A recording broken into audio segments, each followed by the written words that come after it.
Ibu bapak, saudara-saudara, orang muda, remaja, anak-anak yang terkasih, Shalom, damai sejahtera Tuhan menyertai kita semua.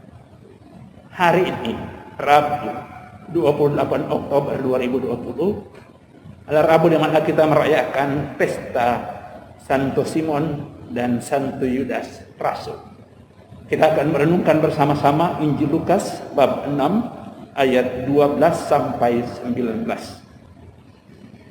Kita membuka renungan kita ini dengan tanda salib. Dalam nama Bapa dan Putra dan Roh Kudus. Amin. Mari kita siapkan pikiran dan hati kita untuk mendengarkan dan merenungkan firman Tuhan dari Injil Lukas bab 6 ayat 12 sampai 19. Sekali peristiwa, Yesus mendaki sebuah bukit untuk berdoa.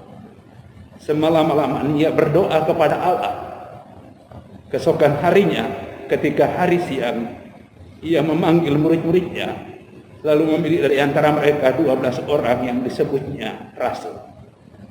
Mereka itu ialah Simon yang juga diberinya nama Petrus, Andreas saudara Simon, Yohanes dan Yakobus, Filipus dan Bartolomeus, Matius dan Thomas, Yakobus anak Alfius, dan Simon yang disebut orang Selot, Yudas anak Yakobus, dan Yudas Iskariot yang kemudian menjadi pengkhianat.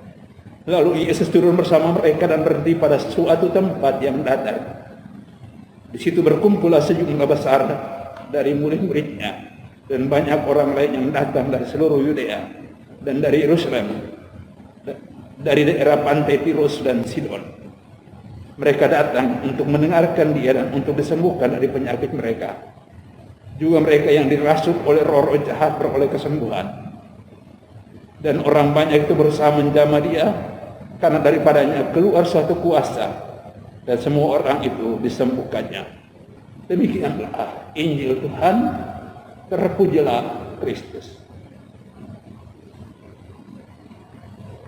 Ibu bapak, saudara-saudara, orang muda, remaja, dan anak-anak yang terkasih, hari ini kita merayakan pesta dua orang rasul, yaitu Simon dan Yudas.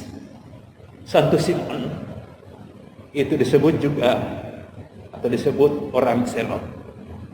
Selot itu setia, karya amat taat kepada hukum Yahudi.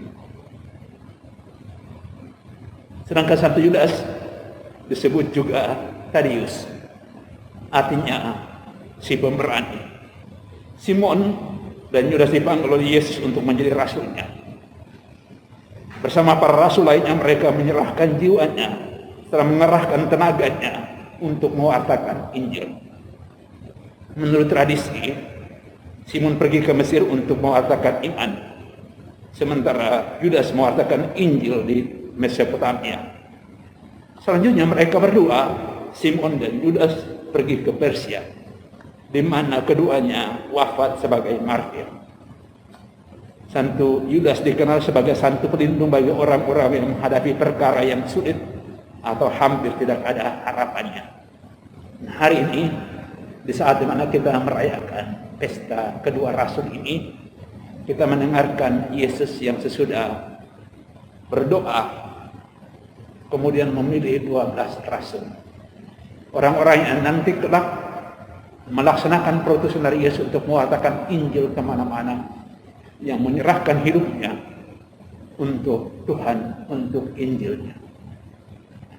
Pesta para rasul ini senantiasa mengingatkan kita akan sebuah tanggung jawab untuk mewartakan kabar sukacita Injil di mana saja kita berada. Kita tidak perlu menjadi orang yang sangat ahli dalam bidang kitab suci supaya kemudian kita bisa menjadi pewarta. Kita tidak perlu menjadi orang yang belajar bertahun-tahun tentang kitab suci untuk kemudian menjadi pewarta.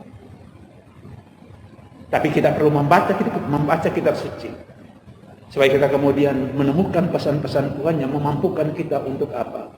Untuk menjadi pewarta, bukan terutama dengan kata-kata, tetapi dengan perbuatan-perbuatan yang baik. Kita mungkin tidak langsung berbicara tentang ayat-ayat kitab suci, tapi perkataan-perkataan kita yang baik, yang memuji orang, yang menyemangati orang, yang memberikan inspirasi kepada orang, yang membawa harapan kepada orang, adalah bagian dari cara kita mewartakan Tuhan yang menguatkan, yang meneguhkan, yang memberikan harapan.